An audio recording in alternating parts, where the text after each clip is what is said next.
welcome back to Reading Homestuck, the Epilogues. I got Mason, Arthur, and June here today. She's back, everybody. Yay! She's back. Hooray! I'm back from America. Haha.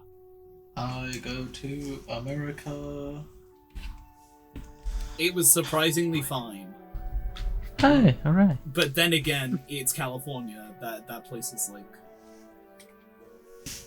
chill as fuck. I say knowing what happened in Los Angeles earlier this year. Yeah. It is by its...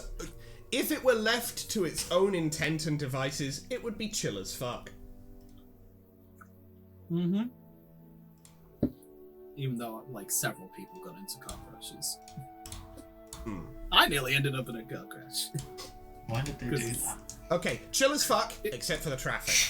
You want to know the really funny thing? It was after I typed out the car crash joke. That's fine. It was like half an hour later. You accidentally Like some guy spoke tried to incantation. merge into the lane. California Some guy will just remember that. tried to merge into our lane, like right in front of us. Oof. I must merge straight into two other people. I must merge without looking. Yeah. The But wise yes, know. Those who know. Wise no. Anyway, I have gotten June up to date on what's been happening, because we did have a conversation before this point. But... Who does that? That's crazy. Shocking. I think we should get moving. Okay, so Mason, do you want to take Aradia? I can take alternate Jade, as I'm just going to shorten it to. Yeah. Arthur, do you want to take Solix? Sure. Am I narrating? Irish. Yeah. I've decided. Yeah. Yes, Solix the Irish was Irish. roots. Irish with a lisp. Mason, you of course remember Aradia's Yep, voice. yep. The timelines are interacting again. Ooh, do you hear anything interesting? Don't be so naughty, Aradia. Aradia throws her legs over the edge of the ancient meteor facility and kicks them out into open space. Far below her feet, the meteor is wildly overgrown. It landed here millions of years ago, after its fateful 3-year journey, when it hosted several trolls and humans as they had a variety of critical coming-of-age experiences. It will stay here for millions more years, where it will remain indefinitely on a barren, desolate Earthsea, waiting to host a single cherub child chained to its bedroom. But for now, it hosts these 3. Dead Jade, whose body also happens to be hosting a cherub at the moment, is doing the same thing she does every day, sitting Trying with to her take legs over crossed. the world. With her legs crossed and her eyes closed, using her still teenage body to scry into the abyss. The light from the outer rim of the stratosphere casts her face in powdery blue light. It's certainly a more becoming avatar for Calliope, most would find. The Calliope who Roxy calls a friend, in her moments of greatest reproach, would die for a body like this. The version of Calliope who's been dead for eons, however, waiting for exactly this moment in history to reinstate her corporeal presence, couldn't care less about her host's appearance. It's simply serving as a functional vessel for the crucial role she now must play. What would you clarify as interesting? Oh, the usual. Death, romance, astounding feats of destruction and chaos. Tell us what's happening in the dream bubbles, oh great muse. Oh, please don't. Very well. Let's see. Does that jump? We're jumping. You take John. I'll take Okay. Teresa's first, yeah. Sure. I think I'm dying. No. What happened? Nothing. That's the problem. I've been out here for so long I can't even remember how much time has passed. I'm out of supplies and I have no idea where I am. I'm starting to think of some really crazy things. Like, maybe... None of it's real. Yes. How did you know? I've been thinking the same thing too recently. Lots of crazy, crazy things. And keeping them to myself is making me feel crazy. So the thoughts just get crazier. Yeah, I can't remember the sound of anyone's voice but my own. Well, your voice is pretty unforgettable. Are you negging me, Egbert? Maybe? Pretty half-assed. But I'm flattered you think my voice is adorable. No, I was obviously implying that your voice was annoying. Come on. Oh, I got that. But since it was a lame neg, you were actually suggesting the opposite. Which means you think it's cute, right? I'm sorry, Your Honor, but the defense would like to plead the right to, stop talking about this. First of all, as I've already explained on numerous occasions, defense isn't a thing in my culture. Exactly which candy-ass legal tradition are you trying to reference here? I don't know, I just said a thing that sounded kind of lawyery, you know, like, as a joke. You do remember jokes still, right, Terezi? Or did you forget those too? I'm just curious about the pathetically soft legal traditions of your old planet. One could at least hope your new planet has figured out a judicial system that has more teeth. Yeah, I think Earthsea has been getting there lately. You have no idea how much this warms my pump biscuit to hear. Well, I'm glad at least you're getting a kick out of it. Please, John, I don't have much anymore. Just let me have this. Okay, for someone who's suffering so much, you sure seem like you're still full of piss and vinegar out there. Are you sure you're dying? Yep, I'm sure.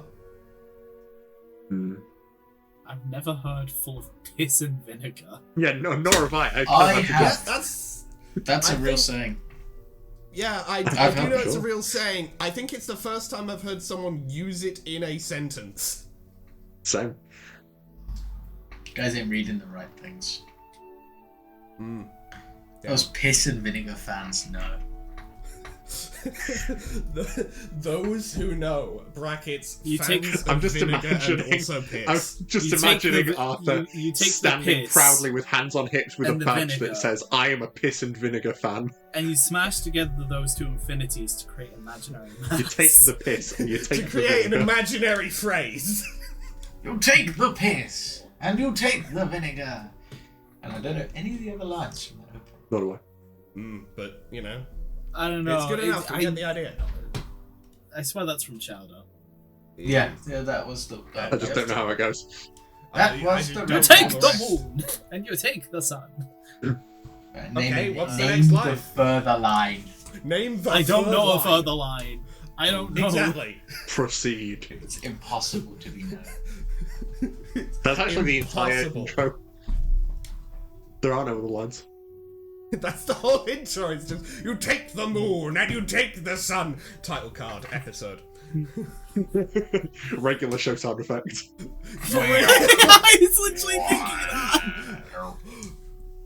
I want to see Anyway, it I'll edited get like back that. to this. You don't Yeah. want to. Aradia leans over and sticks her nose in dead Jade's face. She watches how her eyebrows wrinkle at the center just a little bit. So, what do you see? Nothing I would describe as interesting. Please stop distracting me. Okay, if that's what you really want. It is. Rodia, could you stop fucking bothering her? I mean, what are they even doing here? 30 minutes like. The attendance for the super agent and Hawaii goddess or whatever the fuck she is. If all you're gonna do is get in her face and hassle her about whatever cool shit's going on in her vision, Okay, I'm sorry, I'm just really curious. No sign of her yet. No.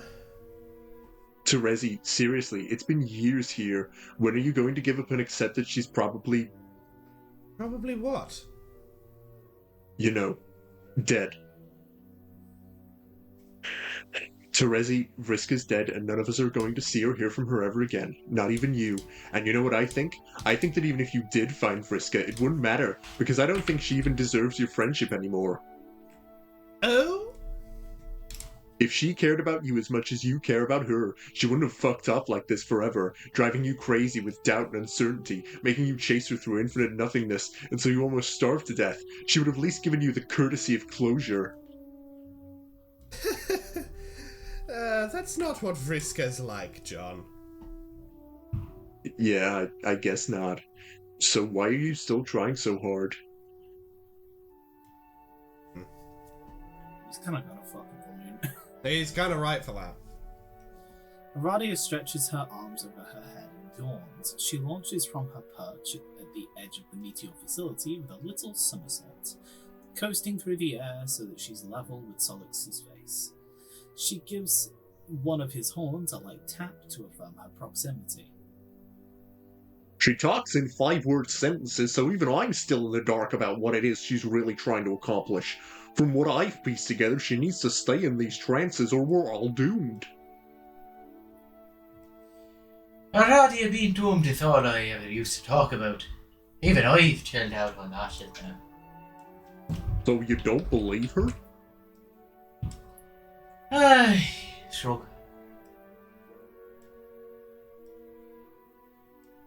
All I'm doing here is keeping you company like usual. The work is important. See?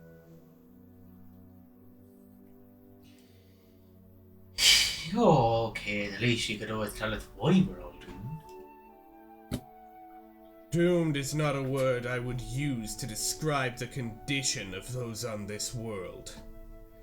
Even if my work is unsuccessful, the stakes for everyone here have nothing to do with the issue of mortality. To frame the matter that way would be misleading. To the extent that it is my naturally endowed duty to defend the innocent from wanton acts of destruction, from degradation and dissolution, it is also my duty to tell the truth to those I protect. And the simplest statement of truth for all of you to know is this: we are the lucky ones.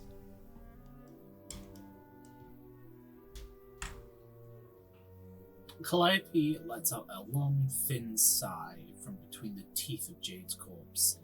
It's more for effect than anything, as corpses don't actually need to breathe. Not usually. Corpse fact. Hey. Corpses don't Corpse usually fact. breathe. Yeah, that's crazy. We are the ones fortunate enough to live in a reality that is beyond the influence of the prince.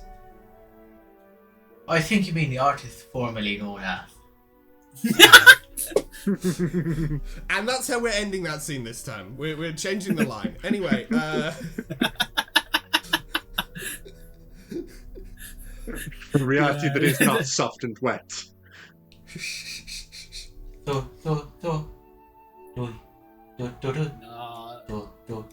Given Solix's blood color, you could say it's always a golden experience.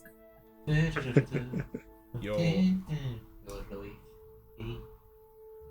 never told anyone this before. Well, not anyone who cared enough to listen, at least. But for a long time, I've felt like there's something wrong with me. Like I'm missing something important. The thing that everyone else has that allows them to be satisfied with the way things are. Like, there's a huge void inside my heart, and I'll never have what I need to be happy. Not by myself, at least. Does that sound stupid? No, Never be happy. I feel like that too. I felt that way for years. Like, maybe I died, Or maybe everyone died back in the medium and I'm the only one who realizes it.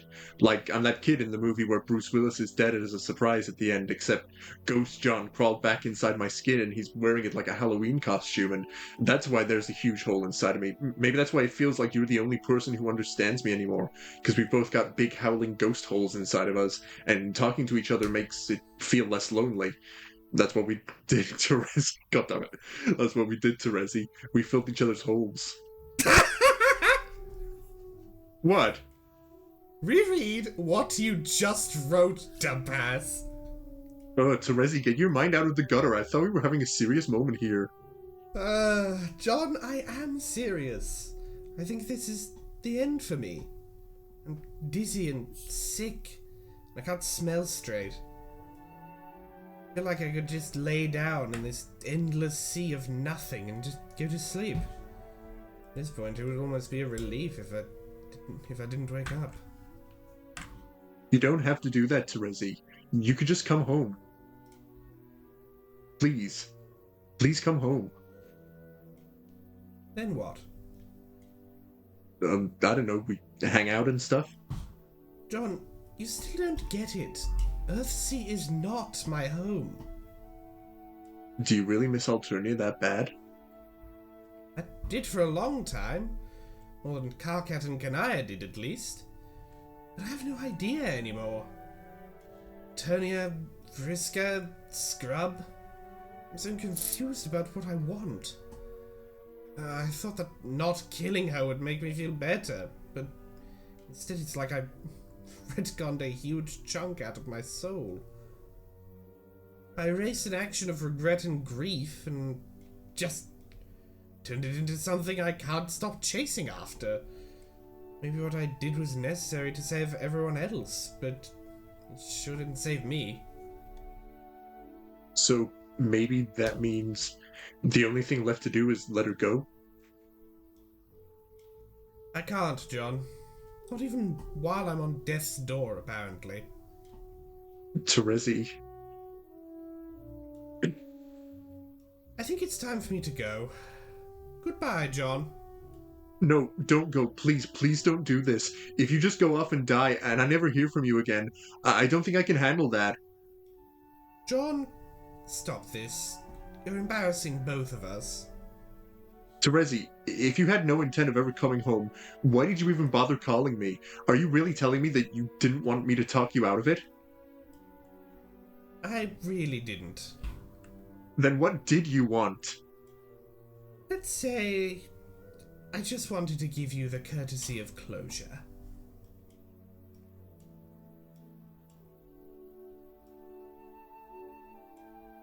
Oh. Damn. Damn. Fuck. If that's the last line Terezi has in this, I'm... Oh, shit. I'm gonna be a bit sad. I was like, Yeah. one of the two anchors to reality in the Yeah, why in we this gotta lose fucking all the thing. good characters? Why we gotta lose all the good characters and the ones that we First, don't lose Dirk go yoked himself go out of to the story, shit. then Karkat stormed off. He might come back. But now Terezi. Here's hoping he comes back with force. Yeah. Go on. Dead Big, Jade. big gun. he comes back with the fucking... He comes back with the fucking photon cannon.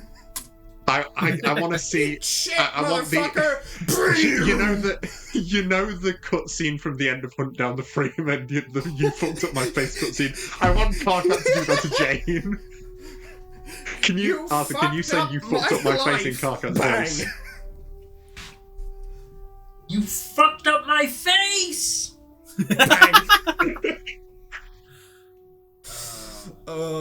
Beautiful, beautiful. No! The aliens, they're on their way! We're under Spit attack! it out! Spit it out, Karkat! Alright, anyway, now for a complete Oh, juxtaposition. Dave, we are so fucked. What the Dead Jade's eyes slowly What flutter. the She gets to her what feet the and brushes down fuck? her skirt. I'm sorry. What? I'm sorry, what? What has been... Oh, you actually did it! Oh, thank you so much. I hope the tears coming out of your eyes. I'm sorry! sorry, what does that mean?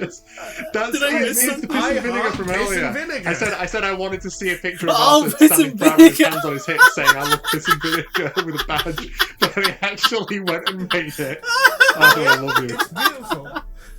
I love the detail of the tears. I love the detail Yeah, of 'cause just it's like pinned that into I am his in flesh. deep, incredible pain.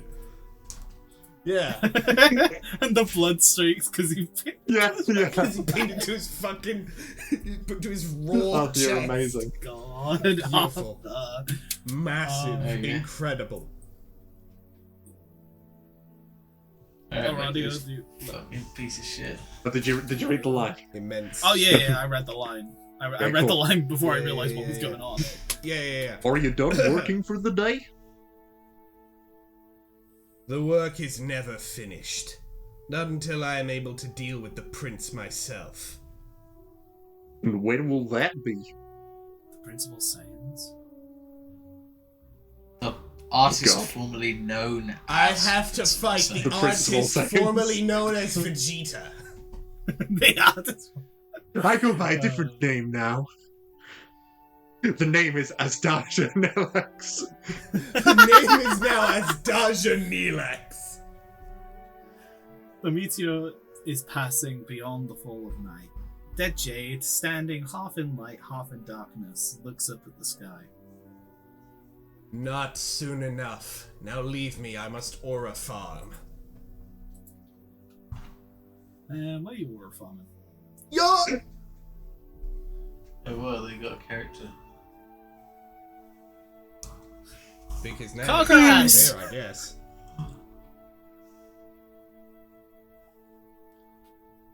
We know also, of the two voices on this page, we know who's doing who. So, you know what? I think we've lost what position in the actual cycle we're at this point, I'll just reset it and I'll do the narration on this page. Okay. Yeah. Alright. And then I'll do the narration on this page, and then we'll just, like, skip June on this one cycle because she was the I just did it. one immediately beforehand. Yeah, sure. Is it Swiffer or Swifer? Swiffer, I believe. Okay. Swiffer. Swiffer, can you Karkat winces as the ground above him shakes and a scattering of dirt and debris rains down from the roof of the cave. His fledgling rebellion has found cover in the spiderweb network of tunnels running to and from the troll capital, originally built to accommodate the transit of incestuous slurry from the boonies to the mother grub. Though authentic polis? Though technically regarded as a critical infrastructure project, the caves have never been used or appropriately surveyed by the world government. Back when all were on better terms, Jane was gracious enough to believe the maps Kanai handed over were anything approaching accurate. With the tunnel entrances at the brood pit sealed, the rebellion was safe for now. But the presidential drones were testing the grounds relentlessly, closer and closer every day now. It's not the dirt that's bothering him. Dirt is something you get used to, living hand to mouth inside a cave. It's that persistent fucking leak directly above his desk that is driving him to distraction.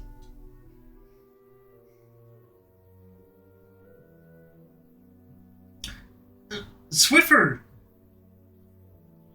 Swiffer Eggmont pokes her head into the chamber. I believe for Swiffer it was Like a 1920s Yeah, I don't- like journal for you. I think I might actually have not written it down because I didn't think. Because I think it was like we didn't think Swiffer. Swift would return here.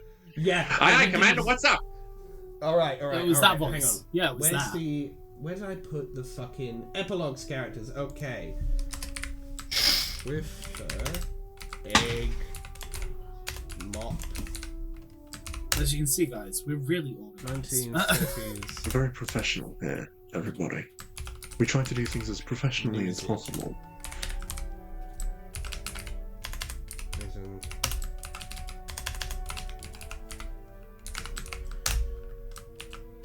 I'll leave the backup section blank for now. Okay, right.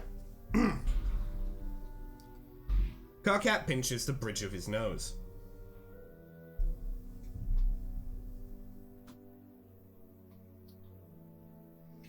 Arthur?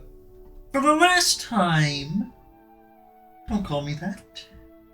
Why not, Commander? You're the commander, ain't you?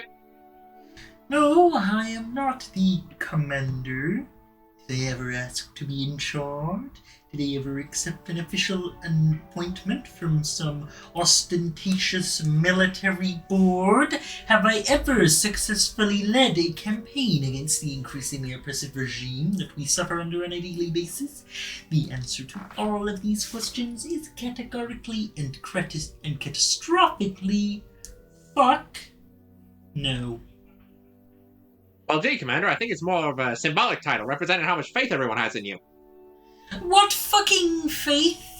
As I just discussed, I haven't done a damn thing to earn anyone's faith so far. All this troll rebellion has amounted to is a whole lot of dick all, with an additional side serving of Jack Squad, followed up by a final cost of getting to watch our top analyst, Clipper Borden, being forced to dance to avoid life imprisonment in a labor camp on live television and making a complete ass of himself. Carcat gestures toward the display screen, showing a commercial for the next episode of Doing the Charleston with Notable Social Figureheads, Stars vs. Enemies of the State with your host Jake English. Swiffer's taciturn broodmate Clipper is indeed making an absolute fool of himself in the recap from the previous week's show, failing to keep time with the jaunty beat and struggling to knock his knees together with the required vigour. The fact that he is shackled at the wrist doesn't seem to be helping. Poor Clipper. He can record a stat like nobody's business, but no one ever taught the boy how to dance. If only we knew, this all could have been avoided. No! He shouldn't have to dance if he doesn't want to. That's what this is all about, Swiffer. Oh. I mean, what's the point if I can't even save one of my lieutenants from a mortifying public embarrassment followed by a lifetime of hard labor in the cake mills? I can't protect members of the so-called resistance from the fickle and cruel vagaries of Jane's insane pastry-based shadow dictatorship. How are we supposed to protect the common people? Swiffer frowns and tugs at the kerchief around her neck. Golly, look, Commander, that's a big question that I think you gotta take up with someone more in the know than myself. I just swept the floors. Oh, yeah, right. Speaking of which, the leak in the ceiling? Carcat throws both hands in the air melodramatically. A drop of stale water plops off one of his nubby little horns. You know, right above the place where we keep all of our fragile logistics equipment? Didn't I tell you to fix that a fucking week ago? Well, sir, you told me to take care of it, and I sure as heck took care of it. Why is it still leaking? Oh, by fix, you meant that you want me to plug the crack. What the hell did you think I meant? I thought you meant for me to mop up the water that had gathered and then use that water to swift the bejeebus out of the floors, which is, by all accounts, what I did. Carcat gapes at her, she's open-mouthed. Oh, she's dumb. She's stupid, bless her. stupid. She's stupid. Bless her heart, Carcat, she's I'm a little got stupid, I'm a little no dumb. brain cells. Carcat, Bless I'm her not very heart, I smart. think Pan couldn't fry an egg.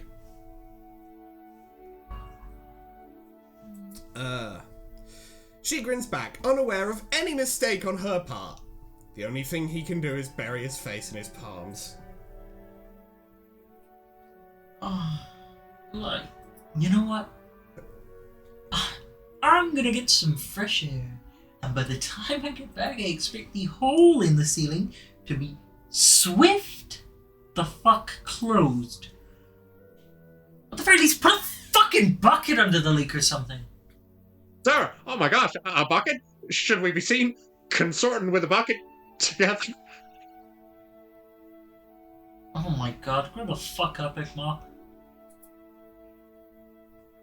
He stalks past his blushing assistant with a belabored sigh.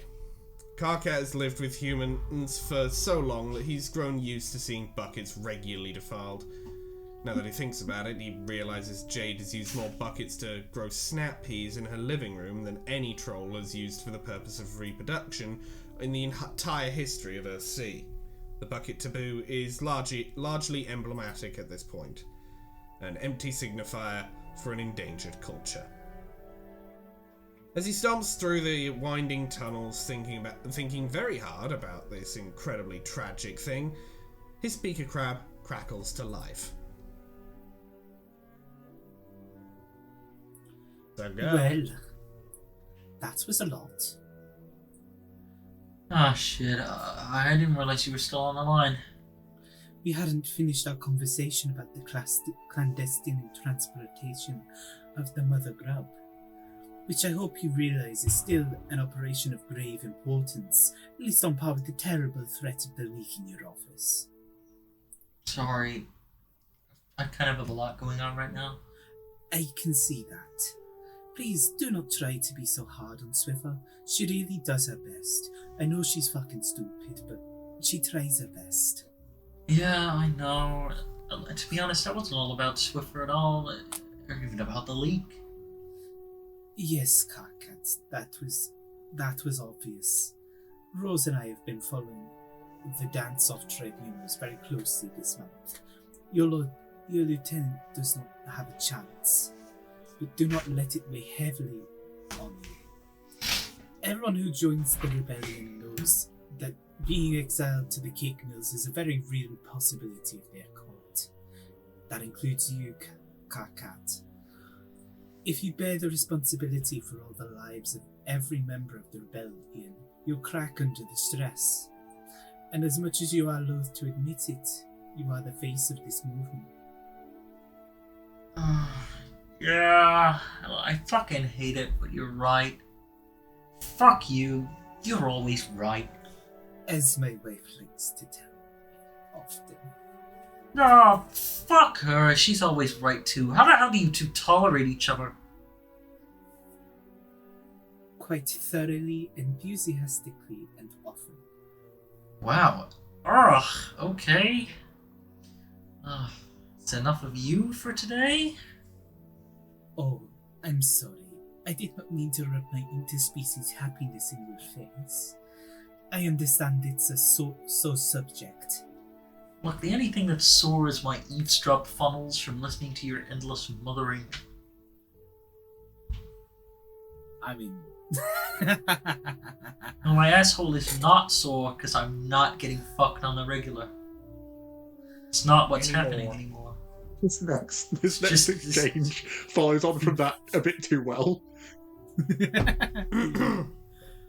Carcat, I'm sure that if you were to just Don't. call Dave and ask him to join you. Oh, whoa! Oh, is there another cave-in out here happening suddenly all around me?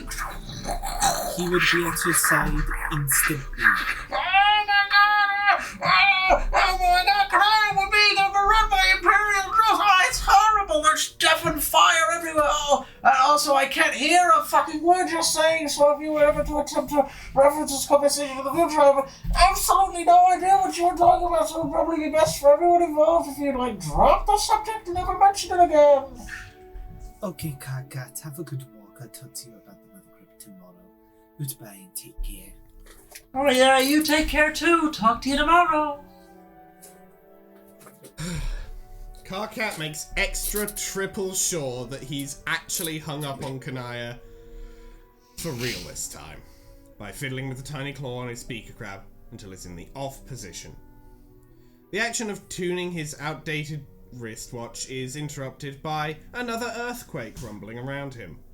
This one sounds different, however. He knows the sound of a drone strike like the back of his hand by now. Oh my god, what the fuck?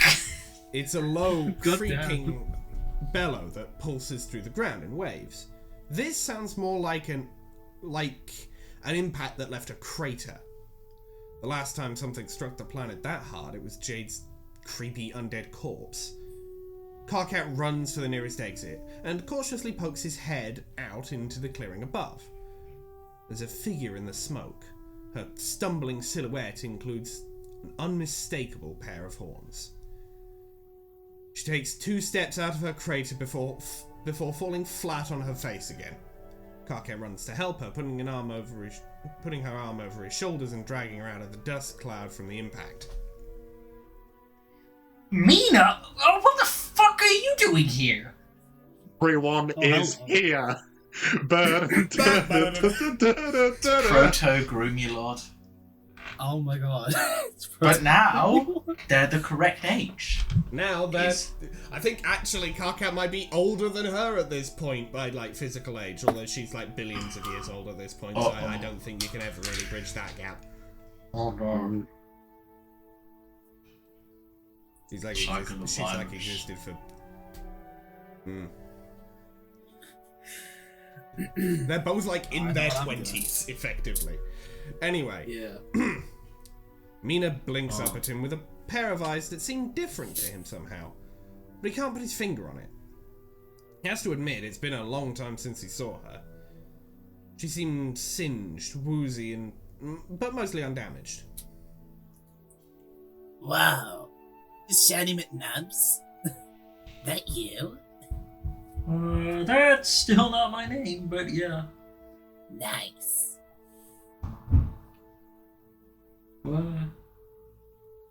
Whatever happened to fighting Lord English? Didn't work out, or what? Nah, it was a total wash. Oh. Karkat continues inspecting her without much concern for coming across as weird. He knows something's off about her, but he just can't figure out what. There's a reflective gleam catches his eye, a gold ring on her finger. He glances back up to look in her eyes. They aren't blank, like all the other Fallen Ghost eyes are. Well, hey, wait a minute. Are you alive? Yeah, bitch. I'm back. What? Where the fuck did you get that ring? Wait, you didn't... Mina, did you rob Calliope? Hell? The girl with the hideous green skull for a head.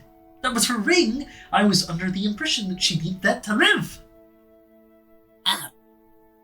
Nah, it's not hers. I got it from some other Tulsa. Who? Don't matter. Complete bonehead chomp. You ain't be hearing from again. I mean, are you fucking lying to me? Nubs, I would not do that to you. Not after all this time. Your girl's fine. This shit's my own damn ring. Capacy. Oh my fucking god. The fish puns begin anew. I'm gonna fucking... You can't teach an old fish new tricks.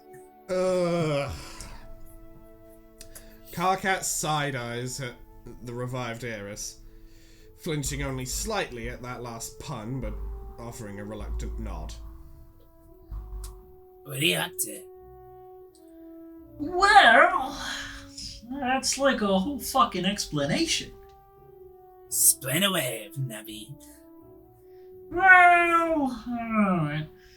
I'm sort of in the middle of staging a wide-scale grassroots rebellion against an increasingly authoritarian global hegemony that is oppressing our people.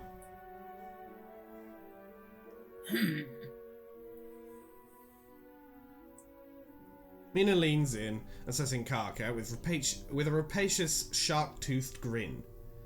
Seems that whatever she's seeing in this older, battle-hardened version of Karkat impresses her. She starts laughing, big and bright. He slaps him so hard on the shoulder that he nearly falls down. Ah! Now that's what I'm talking about. Yeah, I could use a new second in command. Actually, you'd be my second in command. No offense or anything, but my face is already on all the posters, although I don't exactly have the most confidence in your command abilities, considering the last time I saw you, you were talking big about how you were gonna take down Lord English, and now you're eating dirt on our shitty new planet looking pretty fucking defeated. But to be honest, I need all the help I can get. Yeah, no problem. I'll be your fucking second guy. Well? Flip ya. Wow, Yeah, dude, just point me to it. The action's at. I don't even give a fuck. What is the orders, boss? Okay, well, this is like, okay, I'm not even sure how to say this. I'm actually really flattered and kind of sincerely honored that you, of all people, want to follow me. It's like, completely not at all what I... You're unedited. Oh, fuck. Sorry. I mean, hey, fish asshole. Me? Yes, fucking you, the fallen fascist dipshit with the stolen ring. Get the fucking line before I put you in line. Oh. Yes. Yes, sir.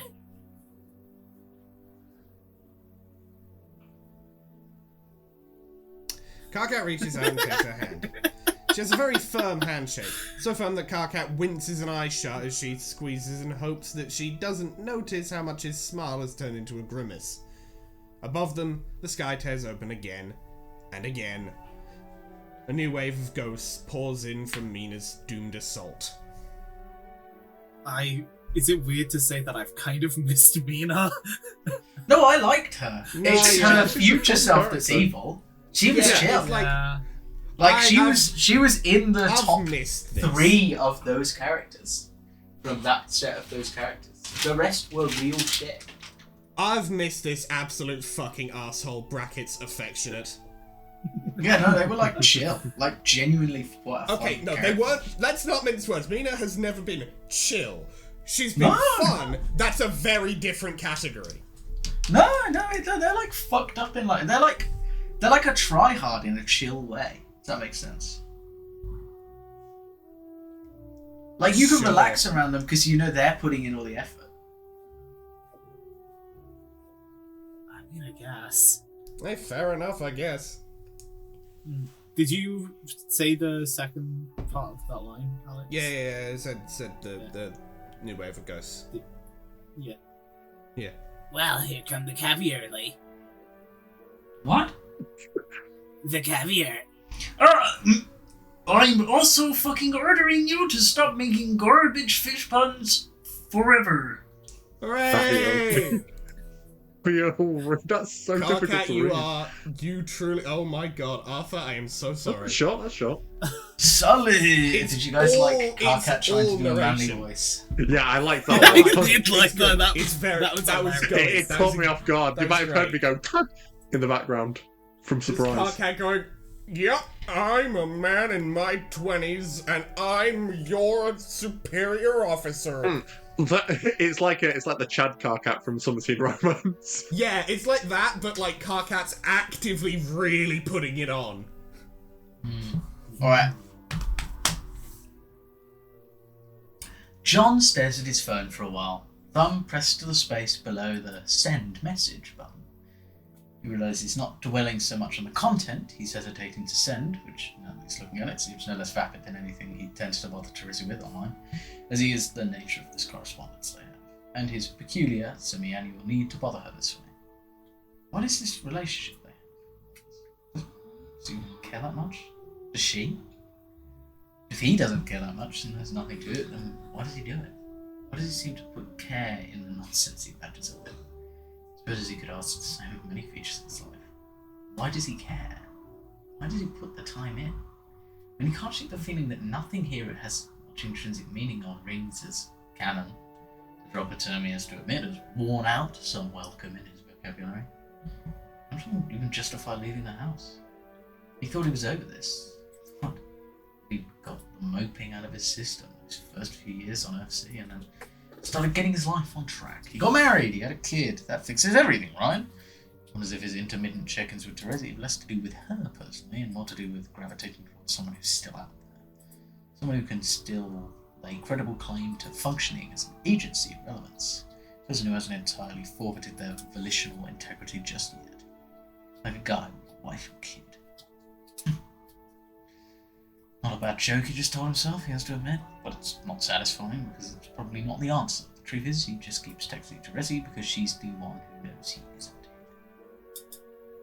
here. She's the only one who knows who isn't here. John drifts aimlessly throughout the atmosphere for hours, thinking, but not thinking.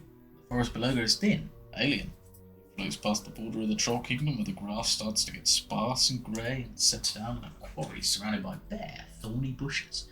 Instead of flowers, they're sprouting throbbing yellow pustules. To the branch, and one of the pustules bursts, leaking mustard-coloured slime everywhere. Could you be homesick for a place like this, John wonders. And he remembers Terezi once told him about the place she grew up in. Quiet forest of blueberry and cotton candy, a canopy so dense she had to walk minutes from her house to be exposed for the sun. Even Alternia had beauty in it. John is sure that Earthseed probably replicates it the same way it replicates everything else. Thin, garish, and fake. Fakety fake. A bad photocopy with the ink settings at a high contrast. A sunrise that casts no shadows. He's been contemplating this melodramatically for maybe 10 minutes when the sky rips open above him, and flashes violent waves of red and green across the landscape. Having dead trolls deposited from the sky like this is far from unusual these days, but what comes plummeting out of its rips in space-time this time isn't a troll-shaped at all. It's more like a meteor. A flash of metal and fire screaming towards the planet, trailing thick black smoke behind it. Now places the flames for a moment, and John recognizes it. Copy. There's no way! And yet there's no mistaking it. It's his father's car, a whole ton of white metal oxidizing in the heat. The window's all smashed open. If anyone's in there, he can't make them out. John feels like he's watching the car descend and crash into the earth in slow motion. It's ground with an impact and reverberates for miles. He's never moved so fast as he does to reach the crater. He skids to a stop at the rim. Below, the car is twisted and steaming, curled into horrible jagged edges, but the back half is mostly intact. He sends a thrust of wind through the back of the carriage to blow both doors off and crawls inside to examine the seats, just to make sure absolutely certain that no one's in it. But it crashed. The metal of the frame is still so hot that the air around it is sizzling, but John doesn't care. The seat is a mess, smeared with shaving cream. Little bits of something strewn about. He pinches some of the dry, brown, flaky substance and sniffs it. It's tobacco. Mingling with the shaving cream, there are red bloodstains, but no flesh or bones or anything signifying the remains of a person. John puts a hand to his chest and sighs with relief, disappointment. He has no idea what he was hoping to find here. His father, right? He's stupid. Who needs to put eyes on a father's corpse twice in one lifetime? He sees a streak of teal smudged along the top ridge of the seat cushion, the center of a red bloody handprint. With wide eyes, John reaches out and runs his tongue over it. It chips under his nail. The same consistency as human blood. The same colour as Terezi's toast. He rubs the flaky crust between his fingers. He only stopped talking to her a few hours ago. As he's often wondered. She was so sure she was dying. Is this it? Is this how she... John reels back, nausea striking him in the pit of his stomach. What kind of twisted coincidence is this? Why is he finding this now? Terezi was here, why? Who was she bleeding with in the back of his father's car? He hits him. Not just that he hasn't seen Terezi in years, but he's never going to see her again. He never was going to see her again. It was over before it began. John's body is drenched in sweat. He staggers away from the mangled car, his eyes stinging from the heat. He rips his glasses off and looks up at the sky, an unfocused and unspecific field of colour and possibility. It's like a flat canvas to him. Behind its flatness, he knows it stretches back from an infinite expanse of pointless, a limiting field of uncaring. He seems to mock it. Points his eyes at the sympathetic dirt instead. Soft earth seems to beckon him. He finds himself sinking to his knees, fingers digging in the disrupted soil. Still warm, humming with energy from the car's meteoric fall. His head of his arms stretched down the floor, warps in his blurry field of vision, bending and shimmering in the dying light. John realizes he's crying when the first wet droplets fall onto the back of his hands. They mingle with the dirt around him, turning the comforting earth into sticky mud. He doesn't get it. He never has. Choked sob forces its way out of his chest. His fingers flex into claws, gathering up the dirt into his shaking fists. He bears down until his knuckles turn white and his fingernails press sharply into the flesh of his palms. The pain makes him feel real. All he's ever wanted is to be fucking real. Then, he's not quite finished with the sky just yet. He turns his gaze upward to give it one last angry look. He feels consumed in that moment by the acuteness of his physicality, the overwhelming scale of his cosmic abilities.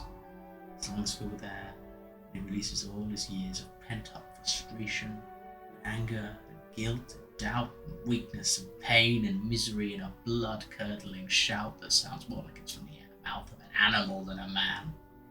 John screams at the merciless sky until his throat is raw and he has no energy left to even cry. No one hears him. And if they had him... Damn. Fuck. Okay. Jesus. That's alright. Yeah, that was powerful. Yeah. It was a bit spaghetti. It was a little spaghetti, but I mean, hell. Yeah, it's good. It's a good scene. Indeed. Yeah, we got plenty of time for this page. Mason, you want to take the... My turn. Epilogue yeah, 6. Epilogue 6. Hey, hold on. I've got a voice. Is it... Oh, yeah? Yeah, okay. What's new? Ah, yes. Vriska sounding like. There she is. Vriska 2. Do we have any idea what we want to do for the voice of Vriska 2? Vriska the second. Vriska the Squeakquel. I mean, I feel like the choice has to fall to June. Yeah. I'll leave it to your jurisdiction, June. I think... I'll read the that's- narration in the meantime. I'll go I- grab some water. Yeah, Mason Yeah. decided on Harry Anderson. I think I'd qualify me as having decided on Tavros. Yeah, well, I feel didn't like make that choice. I didn't Yeah, choose but it's to a- lock away my favourite voice. yeah, but you signed a deal with the devil, motherfucker, and now you have to follow the contract. I'll just read the narration in the meantime then. Yeah. We got like 4 paragraphs, something like that, for June to figure out what she wants to do for the voice for Vriska the second, the other one. Vriska the other one. 10 years have gone by. 2 minutes before midnight, a teenage boy crosses beneath the neon lights of the trollish slums, stepping quick and sure-footed atop the cracked pavement as if this is a path he's walked many times. He's got on a coat 2 sizes too big and a brimmed hat pulled down to hide his distinctive buck-toothed grin. Above him, Jane Crocker's face beams out from a holographic propaganda display, reminding the populace that the curfew is in 15 minutes. This boy would like to say that he's too cool and daring to care about curfew, but the sound of Jane's cloying, pre-recorded voice rising above the noisy street sends an involuntary shiver down his spine. Luckily, the girl he's come to meet does not suffer from the same instinctive Jane-based anxiety. She doesn't have many fears or inhibitions at all. About a block from where they usually meet, she swings out of an alleyway and yanks him in by his elbow. He lets loose a shrill, unmasculine noise right into her mouth before she shuts him up with a kiss. After a few minutes of extremely novice makeout action, Harry Anderson and Vriska part, both wet-mouthed and short of breath. Harry Anderson wipes a bit of blood off his bottom lip. Vriska pokes him in the chest and hisses. Noughts I've had and an idea. courses. So I've had an idea. Yeah? What In is your keeping idea? with Vriska having a masculine sounding voice, what if I try and do Tony Soprano? We were this close to our first Jesus spit take of the fucking channel, but you know what? Yeah. I like it. And it's For Vriska- keeping that New York For kind of Vriska Merriam Lalonde, Tony Soprano. I'm gonna need to practice this more when I get a chance, but Yeah, it'll take a bit of work, but I mean, we've had voices that take a bit of work. Alright. And then, of course, What took you so it was long? Chuck McGill for Harry Anderson. Yep. Hey, give me a break here, Vrisk. My auntie has guards breathing down my neck day and night. Ugh. How'd you get out this time? Harry Anderson rolls his eyes. He has beautiful eyes. He's a pretty successful combination of his parents' genes, all things considered. He's got his father's infectious grin, his mother's long eyelashes, and his auntie's unusually blue eyes. Fucking Gamzee, he was all like, "Yo, Harry, my dog, you go out and get yourself up a slice of that prime beef brisket. My one true homie. Love is what makes the motherfucking earth spin on its axis. That and being politically neutral, brother." I'm I'm a centrist. I'm gonna kill him. I love sending $5 billion to Israel, but also I accept that gay people exist and do not help them. Centrist. Vriska doubles over laughing at Harry Anderson's impressively spot-on imitation of Gamzee's mulish lilt and vaguely lewd posture. Harry Anderson starts giggling too. He can't help it. She's so pretty and her laugh is both cruel and infectious. God, he always makes sure to point out that he's politically neutral in literally every sentence that comes out of his mouth, even though he's definitely still fucking my aunt. Ugh, so lame. This is all so lame. All of it. Such a deeply unsatisfactory state of affairs. Yeah, I hate sneaking around like this. I wish I could see you every day. Or even, tell my mom that I have a girlfriend so she can stop pestering me about it. Vriska hooks 2 fingers under the hem of Harry Anderson's shirt and reels him in close.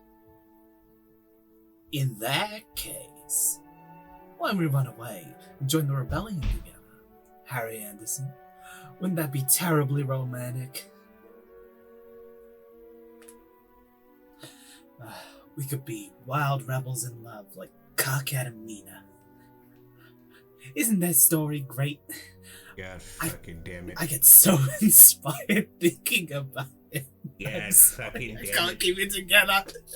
I do love just- that effectively what we've got so far for Vriska 2 is it's the same as Vriska 1 but a little less insidious, a little less almost serpentine and a little more energetic. It's a nice difference. It's similar, but it's it's got a Similar but twist on it. different. And I feel like it that works. I feel like that it works. works very Yeah. well. It works very well. This was a solid pick. The New Jersey, New York accent. Haha. Works every time. Oh, I don't Works know if I every could pull that time. off, Vriska. I don't really have the, rebellious stature of someone like Karkat Ventus.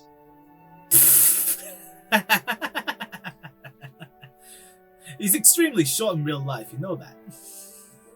I don't know if that's actually true. I think it might just be something people assume because of, his personality, like he's overcompensating or something. I mean, I don't remember him being that short. Oh yeah? Last time you saw him, you were 3 years old. Get real, Harry Anderson. Oh, and when's the last time you saw him? Ha ha! Vriska shoves Harry Anderson. Not playfully, he hits the bricks behind him with a soft oof, then keeps laughing. Oh my god, Vriska. You always talk so big, but you're not any more of a rebel than I am. Oh, shut up. You don't know shit, Harry.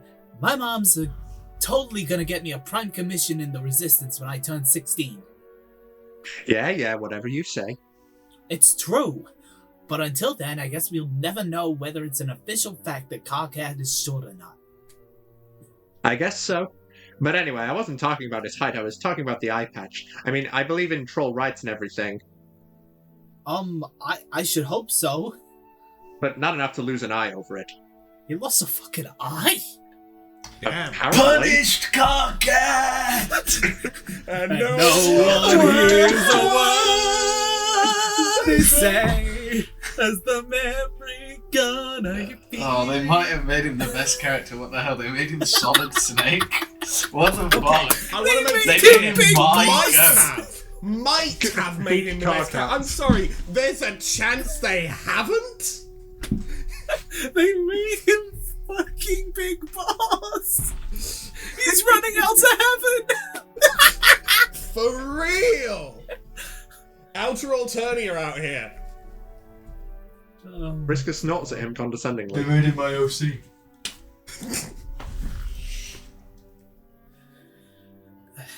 Don't be ridiculous, Harry.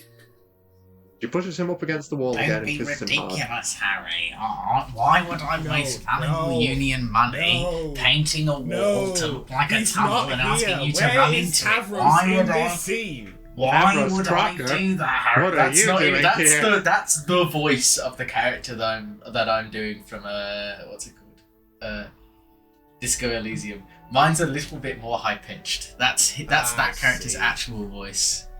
I love that character, Everard Fair or something.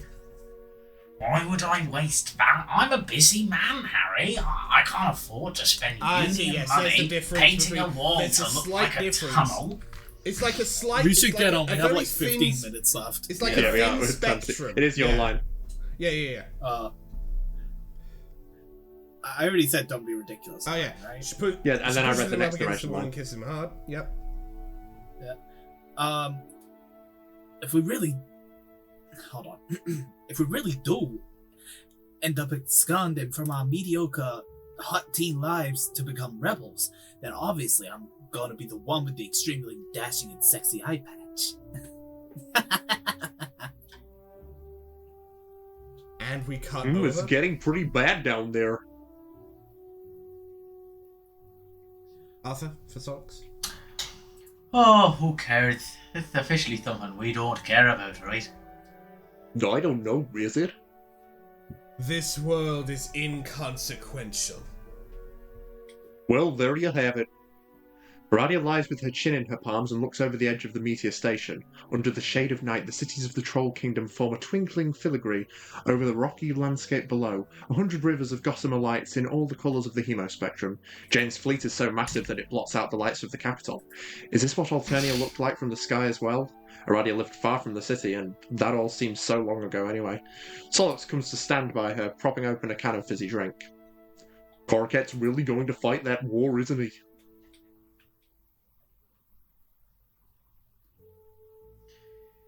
Yeah, I didn't think he had it in him. Apparently all it takes for him to become a hero he was meant to be was for things to get extremely fucking stupid. Like, way more stupid than usual. Yes. It really is too bad he's reaching this heroic apotheosis of his in a world that doesn't matter. Please do not mistake the essence of my words for indifference. When I said that this world was inconsequential, I was talking objectively. We've moved far beyond the realms of canon relevance. But on a subjective level, we can view this world as a glass bubble. Fragile, solitary, with a surface uncracked. The actions and struggles and feelings of its inhabitants are certainly not inconsequential to them. While abstracted heavily, and fully freed from all forces of narrative gravity, these events still represent possibilities that slept within the hearts of all those who reside here. Solix tosses Aradia a can of fizzy drink. She catches it without looking, cracks it open, and takes a long, refreshing sip of the hissing liquid. In that case, I guess we should keep watching. On Earthsea, months go by at a breakneck pace. Teens fall in and out of love and hate. Alliances change, revolutions fully germinate, wars commence, and somewhere within that mess, John Egbert is the best man at Jade and Dave's wedding. He lasts nearly 2 hours before he gets a ruinous case of the sniffles. The event is being held semi-clandestinely in the mansion of one of Jake's wealthy television exec friends. Stages a reunion party for whichever one of his old stupid television shows people get nostalgic about these days. It's a smokescreen meant to throw the human government off the scent of political radicals like Rose and Kanaya, partying just 20 miles from the seat of power. Jake claims there's no way they'll find them, but John sometimes gets the feeling that the whole planet's bugged. After nearly 10 years of unfettered monetary interference in the upper echelons of the global hegemony, could something like this possibly fly under Jane's radar? It can't, right? John likes to think that she's not so far gone that she'd tip off the government to send troops to arrest her friends and family on the occasion of her ecto-daughter's wedding. So he smiles his way through the best man duties. And smiles his way again through the gallows humour speech Rose gives at the dinner, backlit by the flames of the Imperial drone factories churning away on the horizon. He wears a possibly genuine expression for a few moments as he dips down to give Jade a kiss on the forehead. She looks beautiful in her dress, and Dave doesn't look especially uncomfortable beside her. There's still joy to be found on the eve of a war, Rose says in her speech, but John found precious little to be happy about in this world, even before everything went off the fucking chain. He's conspicuously unaccompanied. Not alone, of course, he's been put in an honoured seat at the head of the wedding party with Jade to his left and and Rose to his right. But Jade is with Dave, and Rose has Kanaya and their daughter, and everyone knows that John has lost his family to Jane Crocker. Well, not literally to Jane Crocker. What drove Roxy away was him being depressed and just an all-around huge wet blanket who was impossible to live with.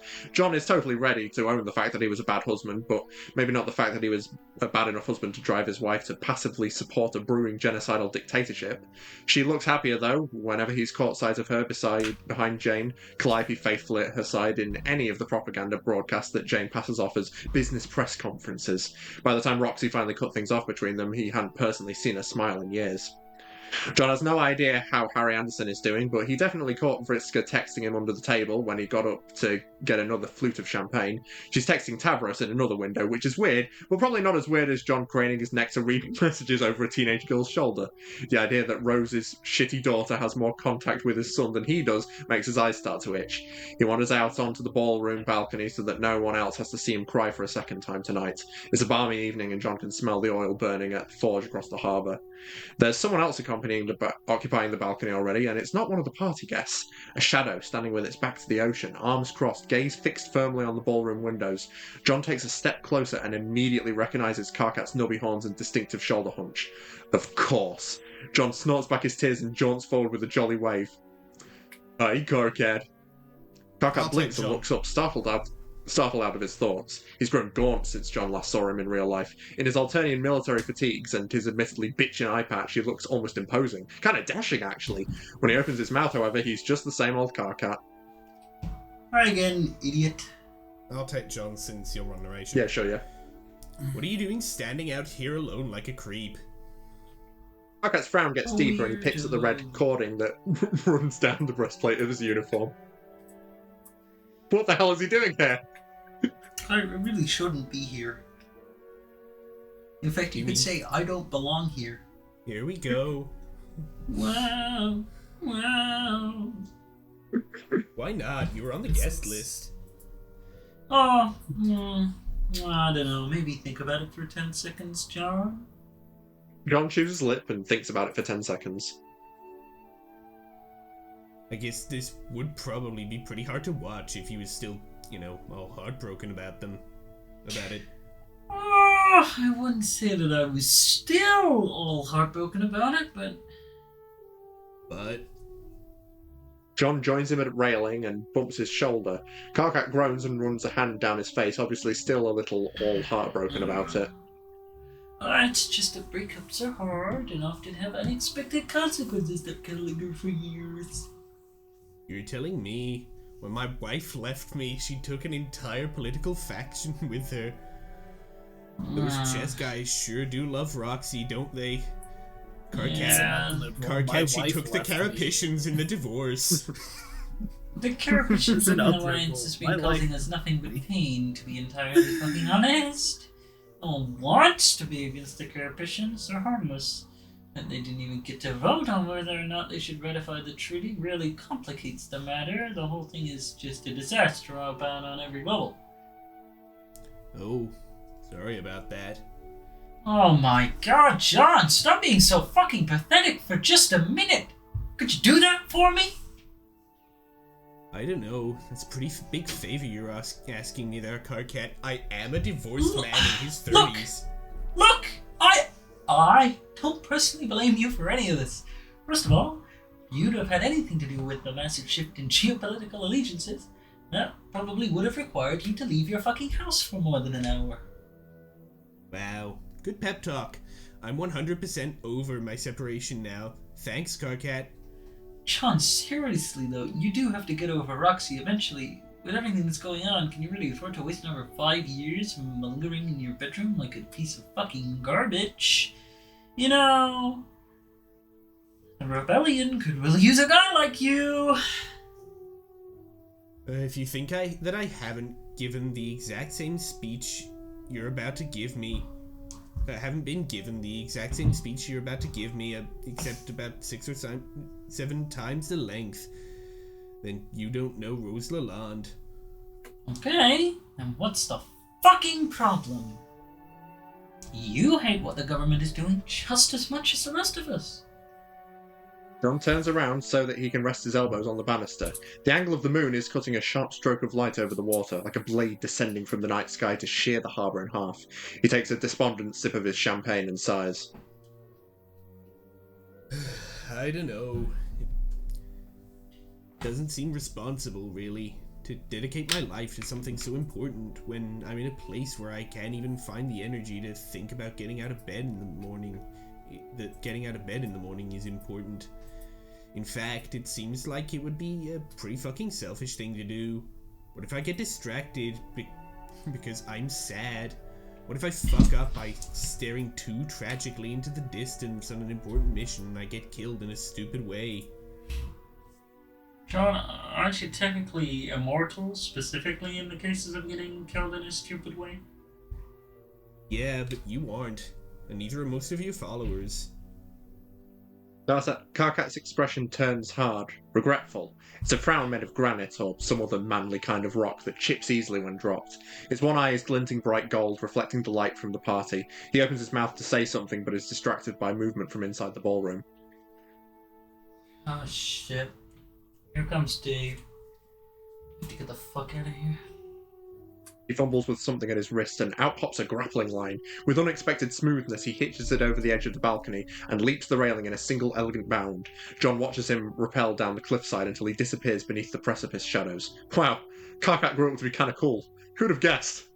Me. 'Cause Daddy's home. Oh. Do you wanna take Dave as well? Dave? Arthur? Yeah, sure. Yeah. Oh, John, don't do it. John spins on his heel to see Dave in the doorway holding a bottle of champagne. He looks smart in his three-piece tux, but he's still sporting the same old Stiller shades, which always serve to remind John how hard it is to believe that this guy's almost 40. Jesus Christ, they seriously almost 40? Yes, they're technically immortal. That doesn't mean the encroaching milestone isn't making him feel dizzy nonetheless. Huh? Don't do what? Oh, you look pretty bummed when you left the reception and then I found you staring out of the ocean like you just snorted 6 lines of powdered midlife crisis off the bathroom counter. So I guess the joke was like, don't literally commit suicide at my wedding, dude, lol. Not to commit suicide at my fucking wedding is pretty obvious, but in retrospect, it's not that funny. Seriously, John, don't kill yourself. I wasn't going to kill myself. Also, we can fly. I miss you. Also, it did bum out Jade pretty bad. I've so thoroughly hitched my star to that gift train, in case you haven't noticed. Gift train? Yeah, Matt, so you see, she's, I don't want to know. Anyway, I was just, Besides, it's probably better not to mention what he was actually doing, and definitely not to mention who just rappelled off the balcony with alarming stealth and grace. Appreciating how pretty the view is. Yeah, I love the sight of the military-industrial complex destroying the landscape. Come on, that's obviously not what I meant. Dave comes to join John at the banister, gazing out over the water with a look at least as existential as John's. John isn't sure what to say about that, so he wiggles his empty glass, looking for another shot of sparkling social lubricant. Dave tops him off before taking a long swig of the bottle himself. You okay, dude? Having been married once before, and then divorced, I gotta say, it's all kind of overwhelming, huh? Oh, yeah, I guess. I don't know, Jade and I have been together so long, this all just feels like... Dave shrugs. Whatever. Yeah, I was sort of hoping that... I mean, considering that we were working together in the rebellion and everything, I was hoping the car cap would show. Oh. John looks down and twirls the stem of his glass between 2 fingers. So you still not, over that? The whole Karkat thing? I mean, will I ever be over it? The way I felt about it probably just isn't the kind of shit you just get over. You just sort of live with it, no matter how it turns out. He's with Mina, I'm with Jade, and the whole world's gone fucking bad shit, so what's the point in looking backwards now, right? John swallows a lump down his throat. Terezi's picture is still in his wallet, faded, dog-eared, marred by ragged white lines down the centre from being folded and unfolded so many times, deep enough to be called valleys at this point. Right. They fall silent for a moment, soaking up the atmosphere, sipping their booze, contemplating the suckiness of being an adult.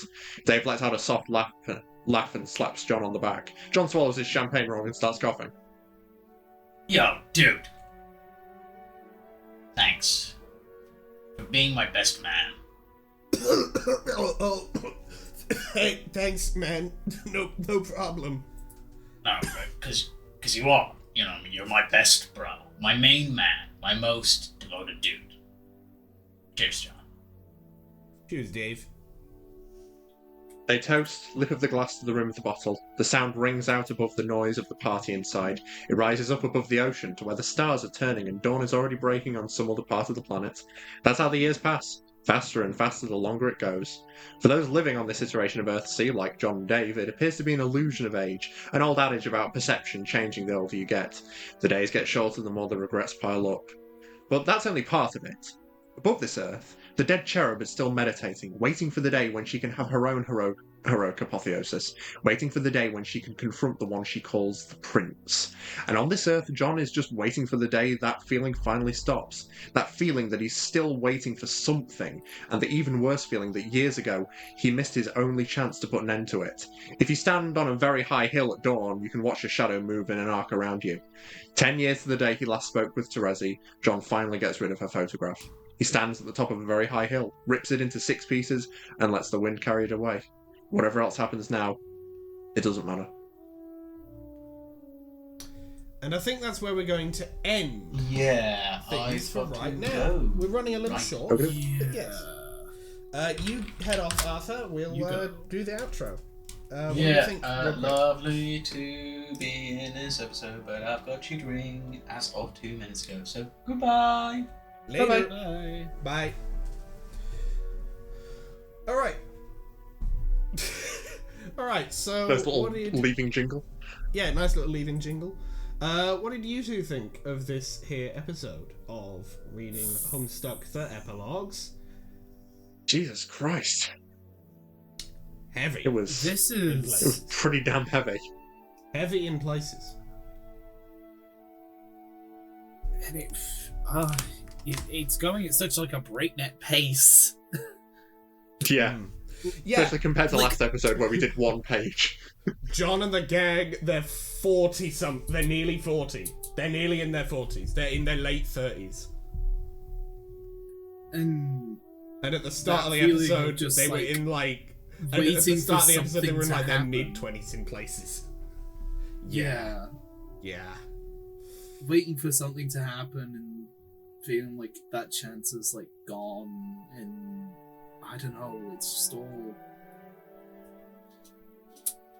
Shit hits. Holy fuck, this is like depressing. Damn. Yeah. This is just depressing. Depression timeline. But hey, we finally got all of the voices for the confirmed characters. We finally got a voice for Vriska Miniature. Little Vriska. Doppel Vriska. Vriska Jr. Vriska Jr. But yeah. I wonder if there's gonna be like... We've got Harry Anderson, we've got Tavros, we've got Vriska. Do we think we're gonna get another one? My gut's telling me there's gonna be a 4th. Like, pattern recognition, things in 4s or multiples of 4 happen often. God damn. Or at the very least, more often than not, there's even numbers rather than odd. Yeah. In which would then Homestuck specifically. imply it would be like... Which then implies it would be like Dave and Jade's child, I guess. Yeah, like an adopted kid. presumably, considering previous implications. Mm-hmm. Moving on from those, but yeah, depressing. I don't know if I'd necessarily say I'm looking forward to seeing where things are going, but I am grimly intrigued. Of I'm like, okay, what fucking shenanigans are gonna happen next? Okay. What bullshit are we gonna see coming down the lane now? I feel like it can only get worse. As in, the state of things can only... Yeah. Everybody knows shit's fucked. How long until the shadow government launches the nukes? Probably not very long. My gut's telling me we're going to be ending out in Homestuck Fallout a little bit. Holy shit. Is Jane at this point just fucking Peter Thiel? Peter Thiel wishes he could be Jane Crocker. Oh yeah. Probably. Just Peter Thiel, but getting everything she wants. Future Peter Thiel, darkest timeline, brackets for everyone else. Yeah. Anyway. Fuck, man. Anyway. I think we're gonna do the outro now rather than just sitting here and getting sad about the real world. Yeah. If you like this video... No, it's good. It's fine. If you like this video, hit that like button. If you very much like this video and want to see more like it, hit that subscribe button. We upload episodes of Reading Homestuck every Monday or Tuesday, depending on your time zone, and we upload other things on Thursdays or Fridays, again, depending on your time zone. Other things, like Dicey, Deeds, Lancer, that's right, baby, we're coming back to it to finish off Operation Ratcatcher. That's either going to be this week or next week. We're not quite sure yet. It's a little bit of a jumble, honestly. It's a little bit of a jumble right now. But by December, we'll probably have things, a bit more settled, a bit more comprehensible. But yes, other stuff as well, of course, but I shall only tell you about Lancer for right now. You can also follow me on Tumblr and on Blue Sky. I post things there sometimes, not very often, but it's on occasion. But the main thing is you can send me asks, send me DMs, send me whatsoever you choose. YouTube does sometimes eat your comments, which is very frustrating for all involved. So if you wanted to send me something and YouTube said you can't, you can send it to me in one of those places and I'll actually be able to see it. You can also follow June on Tumblr, Blue Sky, and on Instagram. June? Yeah, you can follow me on those places. Things sometimes happen, depending on my mood. That's how I'm wording it now. Because that's genuinely just what happens. Hey, that's how it works. That's how it be. And you can also follow Arthur on Twitch. He streams usually between starting between 6:30 and 8 o'clock p.m. And usually goes for 2 to 3 hours. That's GMT as well, of course. He's currently doing Deltarune. The next thing he's going to be doing is the Chapter 4 Weird Route, and that is going to be this Friday, more than likely. Though things are still, of course, somewhat subject to change. It's a chill time, but if you want to go over and check that out, you most certainly can.